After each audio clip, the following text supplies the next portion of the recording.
सभागृह नेते सुधाकर बळगुजर यांच्या वॉर्डातील अभ्यासिकेच्या कामाचं भूमिपूजन मान्यवरांच्या हस्ते करण्यात आलं। यावेळी 10वी आणि 12वी परीक्षेतील गुणवंतांचा गुणगौरव सोहळा संपन्न झाला। सभागृह नेते सुधाकर बळगुजर यांच्या वॉर्ड क्रमांक 87 मध्ये साकारण्यात येणाऱ्या अभ्यासिकेचं भूमिपूजन मान्यवरांच्या उपस्थितीत संपन्न झालं।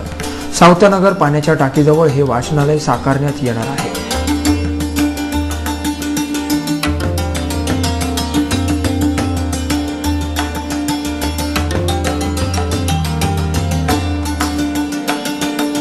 या निमित्तानं वॉर्डातील इयत्ता 10वी आणि 12वीच्या गुणवंत विद्यार्थ्यांच्या गुणगौरव सोहळ्याचंही आयोजन करण्यात आलं होतं। यावेळी व्यासपीठावर महापौर नैना घोलप, शिवसेनेचे जिल्हा प्रमुख सुनील बागुल, महानगर प्रमुख अर्जुन टिळे, गटनेत्या वंदना बिरारी, तानाजी फडोळ, पुंजाराम गामने, विलास शिंदे आदी मान्यवर उपस्थित होते।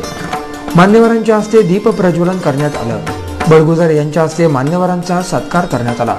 यावेळी इयत्ता 10वी आणि 12वी परीक्षेत 70% अधिक गुण मिळवणाऱ्या गुणवंतांना मान्यवरांच्या हस्ते वह्यांचा संच आणि प्रमाणपत्र देऊन गौरवण्यात आलं।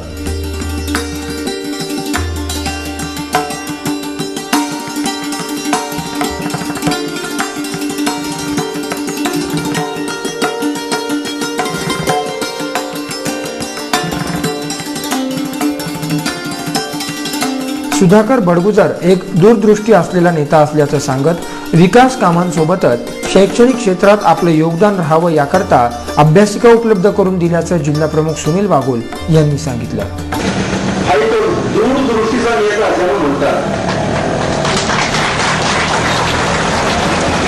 दोन पावलाचे काय पुढं असतात। आमच्या डोक्यामध्ये एखादी स्कीम आली सांगतो की 2 पावलाचे पुढं असतात। वाढण्यासाठी काय केलं पाहिजे, लोकांना काय आवडेल, लोकांची गरज काय आहे, जो लोकांची गरज ओळखतो तो माणूस फार मोठा होतो। विद्यार्थ्यांना चांगलं शिक्षण मिळावं हाच आपला उद्देश असल्याचं सुधाकर बळगुजर यांनी यावेळी बोलताना सांगितलं। वाडाचा विकास करत असताना अनेक कामं विद्यार्थ्यांची जिव्हाळ्याचे आणि नागरिकांचे जिव्हाळ्याचे, व त्यामध्ये पाणी प्रश्न असेल, चालवण्याचा प्रश्न असेल, सामाजिक सांस्कृतिक प्रश्न असतील, या सगळ्या प्रश्नांची तोड लावणे आणि त्यासाठी मार्गदर्शन हा देशनायक संघ, युवक मित्र मंडळ, साई मित्र मंडळ, साई समाज देशनायक संघ आणि पतसंस्था ही नेहमी कार्यरत असते।